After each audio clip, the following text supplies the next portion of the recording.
नमस्कार। जय जिनेन्द्र। मैं चेतना जैन चिपलून से।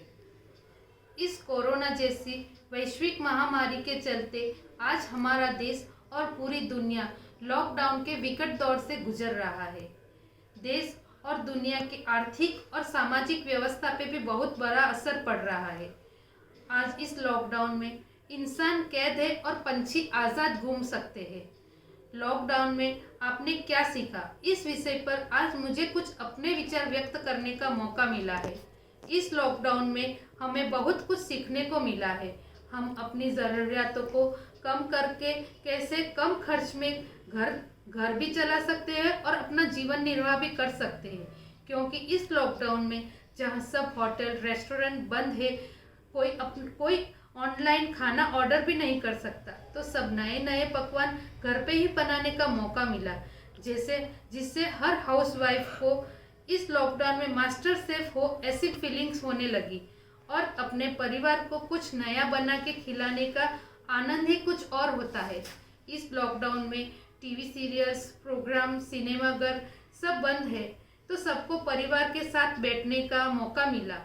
सब एक साथ मिलके बातें करके एक दूसरे के विचारों को समझने का भी मौका मिला, जो इस भागदौड़ की जिंदगी में हमें कभी नहीं मिला। इस लॉकडाउन में मोदी जी ने कोरोना वॉरियर्स के प्रोत्साहन के लिए थाली बजाने का जो टास्क दिया था, वो हम सब परिवार ने एक साथ पूरा करके हमें भी यह महसूस हुआ कि हम भी इस लड़ाई में कुछ ना कुछ हिस्सा लिया है, चाहे वो छोटा ही क्यों ना हो। जब हमारे बच्चे और परिवारजनों ने सारे दिन अपनी माताओं को किचन में इतनी गर्मी में काम करते देखा, तो हमारे सम्मान में भी तालियां बजाई गई, जो हर गृहिणी के लिए गर्व की बात है, क्योंकि सबको गृहिणी के काम की कद्र भी इस लॉकडाउन में ही महसूस हुई। इस लॉकडाउन में समाज में भी बहुत कुछ बदलाव महसूस किए गए। जहां शादी ब्याह में लाखों करोड़ों खर्च हो रहे थे, वहीं 30-40 पारिवारिक सदस्यों के बीच शादी संपन्न की गई, जिससे आडंबर और फालतू खर्च भी कम हो गए। यहाँ तक कि कहीं जिसके घर में भी मौत हुई तो उसमें भी सिर्फ पारिवारिक सदस्य द्वारा रीत रिवाज किए गए, और जो मृत्यु भोज में फिजूल खर्च हो रहे थे वो भी नहीं हुए। आज समाज के किसी भी वर्ग ने उस पर अपनी कोई आपत्ति भी नहीं जताई, तो क्या हम भविष्य में भी यह रीत चालू नहीं रख सकते, जिससे समाज और देश के पैसे और बेशकीमती समय का भी बचत हो सके। ये एक चिंतन करने वाली बात इस लॉकडाउन में हमारे सामने आई है। इस लॉकडाउन में सब महिलाएं भी डिजिटल हो गई हो, क्योंकि पारिवारिक सदस्यों के साथ ऑनलाइन गेम खेले गए।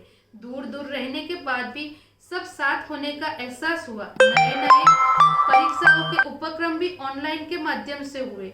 बच्चों की पढ़ाई भी ऑनलाइन क्लासेस के द्वारा हुई, जिससे हमें इंटरनेट का ज़्यादा से ज़्यादा उपयोग करने का और कुछ नए सीखने का मौका मिला। इस लॉकडाउन में हमें आध्यात्मिक सत्संग करने का भी मौका मिला, जो इस भागदौड़ की जिंदगी में कभी सामायिक के जाप भी नहीं करते थे। इस लॉकडाउन में लगभग सब घरों में सामूहिक जाप, सामायिक और धार्मिक अनुष्ठान किए गए, जिससे हमारे बच्चों में भी धार्मिक संस्कार आए। कितनी समाज सेवी संस्थाओं ने आगे आके लोगों के लिए मदद के हाथ बढ़ाए, खाने पीने की व्यवस्था की। किसी ने आर्थिक तो किसी ने अपने श्रम से मदद की और अपने राष्ट्रभक्ति और सामाजिक जवाबदारी का उदाहरण प्रस्तुत किया। मुझे लगता है इस लॉकडाउन में हमें अपनी भागदौड़ वाली जिंदगी से दूर एक शांति की और पारिवारिक जिंदगी कैसे जी सकते हैं वो सिखाया। जरूरतों को कम करके संतोषकारी जीवन कैसे जीना चाहिए वो सिखाया। कोविड-19 यह वैश्विक महामारी के लिए सरकार ने अपनी तरफ से भी बहुत अच्छा काम किया और लॉकडाउन जैसे स्टेप लेके कम से कम नुकसान हो और ज़्यादा से ज़्यादा लोगों की जान बचा सके। मेरा मानना है हमें अपनी सरकार पर विश्वास रखते हुए उनको सहयोग देना चाहिए और इस महामारी का सामना करके स्वदेशी उत्पादन वाली चीजों को अपना करके अपने देश की अर्थव्यवस्था को मजबूत करने में सरकार को सहयोग दे। अपने और अपने परिवार के लिए जो इस बीमारी से बचने के लिए उपाय बताए गए हैं वो अपनाना चाहिए और अपना और अपने परिवार का ध्यान रखना चाहिए। Stay home, stay safe. Om Arham.